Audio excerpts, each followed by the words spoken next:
In 1999, director David Fincher adapted a book into a movie called Fight Club.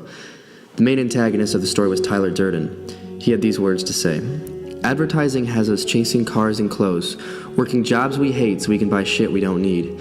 We're the middle children of America. No purpose or place.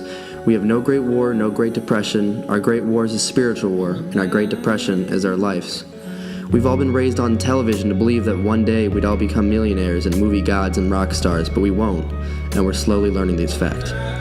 After seeing the movie, I was shocked by the brutal reality of several of the themes, including this line: "American youth, in its majority, has become a generation of mediocrity and a culture of underachievers. We're a culture that expects the maximum in life but puts forth the bare minimum. I unfortunately am part of this culture, and there's almost nothing I can do about it. This is something that has been embedded in me since before I could walk. As a child, just like many other normal American children, my mother would spend time with me when she could and sit me in front of a television when she couldn't. And no matter what the program I was tuned into, whether it be SpongeBob or Sesame Street, it did not make a difference, and I do not remember, but I do remember the commercials. I remember seeing the kids in the commercials play with the latest toy or electronic gadget, and I remember the joy on their faces. I remember feeling like I needed to have it, as if this one piece of Chinese manufactured plastic would give me so much fun that it would be the last one I ever needed. So I would ask my mother to buy me the toys, and if she could afford them, she would purchase them, and I would play with the toy until I saw the next commercial and needed the next new thing, and the cycle would begin again. But what did I do to deserve these presents? I simply whined and complained and got what I wanted. And this was a fairly common occurrence with every other child that I come into contact with. And these feelings of entitlement followed me and my generation to our later years of life.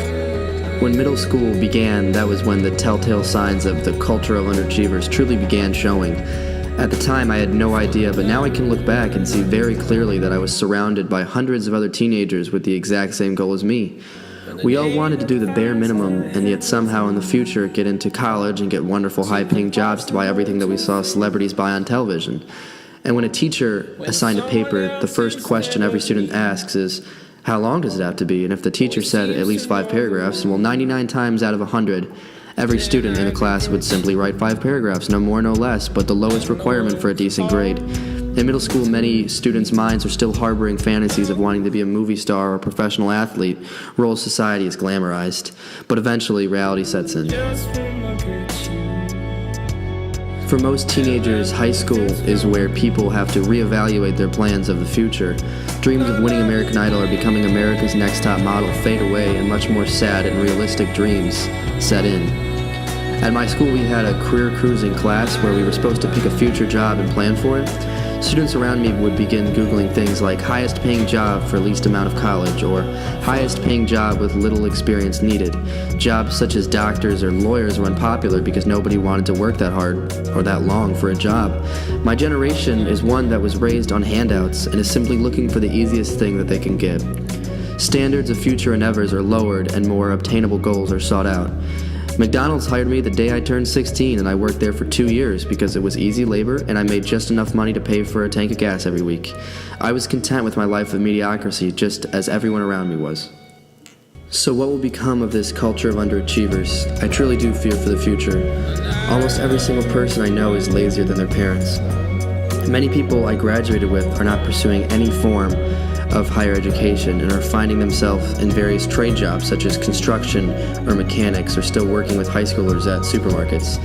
I'm not saying that we don't need these type of jobs in society, but I'm just shocked by how many people seem to be accepting their future lives of monogamy.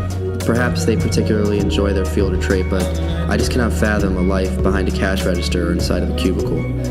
It is true that I come from a generation of entitlement and a culture where underachieving is the norm, but I plan on doing everything I can to break from it.